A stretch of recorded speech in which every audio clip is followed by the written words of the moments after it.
প্রিয় লিসেনার, আসসালামু আলাইকুম। Feel the real fear with আস।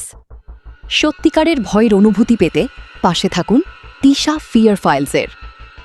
দেশের ও দেশের বাইরে থেকে আজ যারা তিশা ফিয়ার ফাইলসের সাথে আছেন এবং যারা পরবর্তীতে যুক্ত হবেন, সকলকে জানাই আন্তরিক শুভেচ্ছা ও অভিনন্দন।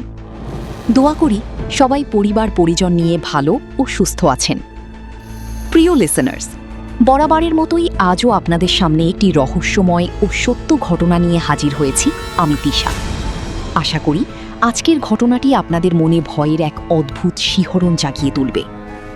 তাহলে লাইট অফ করে হেডফোন কানে দিয়ে প্রস্তুত হয়ে যান। খুলনা জেলার গিলাবাড়ি গ্রাম, ধানক্ষেতের পাশে পুরনো রাস্তা।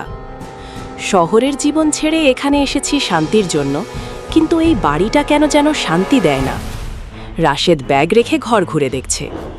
দাদার পুরনো বাড়ি, একটু পুরনো তো হবেই। হঠাৎ কাঠের ক্রিক শব্দ। রাশেদ থেমে যায়। কে ওখানে? কোনো উত্তর নেই। পরদিন সকাল, রাশেদ দেখে দরজা খোলা। আমি তো রাতে বন্ধ করেছিলাম। সে দরজা ঘিরে বন্ধ করে। গ্রামের চায়ের দোকান। রাশেদ গ্রামের একজন বৃদ্ধের সাথে কথা বলছে। এই বাড়িতে আগে রাতের বেলা শব্দ হইতো, কিন্তু কেউ থাকে না এখন। কেউ থাকে না মানে? না, থাকলেও কেউ স্বীকার করে না। রাশেদের মুখে চিন্তার ছাপ। রাত, বৃষ্টি শুরু, বিদ্যুৎ চলে গেছে, অন্ধকার। রাশেদ টর্চ হাতে হাঁটছে। হঠাৎ দরজা খোলা দেখে থমকে যায়। আমি তো লক করেছিলাম। সে ধীরে ধীরে দরজার দিকে এগোয়। সিঁড়ির শব্দ, উপরতলা থেকে টকটক শব্দ। রাশেদ ঘামতে শুরু করে। কে কে আছে সেখানে? শুধু বাতাসের শব্দ। আয়না ঘর। রাশেদ আয়নার সামনে দাঁড়িয়ে।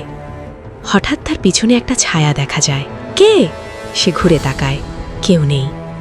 আবার আয়নায় তাকিয়ে দেখে নিজেই কাঁপছে। আমি পাগল হয়ে যাচ্ছি নাকি? পরদিন সকাল, ঘর এলোমেলো, পানি পড়ে আছে, চাদর ভেজা, দরজার তালা খোলা। এটা কেউ করছে, কেউ আছে এই ঘরে। ঝড়ের রাত, বাইরে ঝড়, ভেতরে রাশেদ লাঠি হাতে। যদি কেউ থাকে, সামনে আয়। হঠাৎ সিঁড়িতে পায়ের শব্দ। টাপ টাপ টাপ। উপরে ওঠা। রাশেদ ধীরে ধীরে উপরে যায়। আমি ভয় পাবো না। ঘরের দরজা খুলে ফেলে।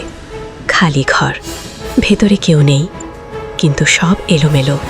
আয়নার সামনে রাশেদ দাঁড়িয়ে। তুই কোথায়? বের হয়ে আয়। শুধু নীরবতা। রাশেদ হঠাৎ নিজের সাথে কথা বলতে শুরু করে। তুই সব করছিস, তুই এখানে ঢুকেছিস। সে আয়নায় নিজের দিকে তাকায়। তুই বের হয়ে যা। সে লাঠি তুলে আয়নায় আঘাত করে। আয়না ভেঙে যায়। গ্রামের লোকজন এসে দেখে রাশেদ চুপচাপ বসে আছে। কি হয়েছে রাশেদ? সে আর আসবে না। কি? রাশেদ কোনো উত্তর দেয় না। ভয়ঙ্কর নীরবতা। ভাঙা কাচে দেখা যায় রাশেদের একাধিক প্রতিচ্ছবি, একটু আলাদা আলাদা। সবচেয়ে ভয়ঙ্কর শত্রু কখনো বাইরে থাকে না, সে মানুষের নিজের ভেতরেই জন্ম নেয়। অন্ধকারের এই যাত্রায় শেষ পর্যন্ত আমাদের সঙ্গে থাকার জন্য ধন্যবাদ। যদি তিশা ফিয়ার ফাইলসের রহস্য, ভয় আর অজানা গল্পগুলো আপনার ভালো লাগে, তাহলে এখনই চ্যানেলটি সাবস্ক্রাইব করুন, ভিডিওতে একটি লাইক দিন, শেয়ার করুন এবং আপনার অনুভূতি কমেন্টে জানান। মহান আল্লাহ আপনাদের ও আপনাদের পরিবারের সকলকে বিপদ আপদ থেকে হেফাজত করুন, সুস্থ ও শান্তিতে রাখুন। আবার দেখা হবে নতুন কোনো রহস্যময় গল্পে। ধন্যবাদ সবাইকে। আসসালামু আলাইকুম।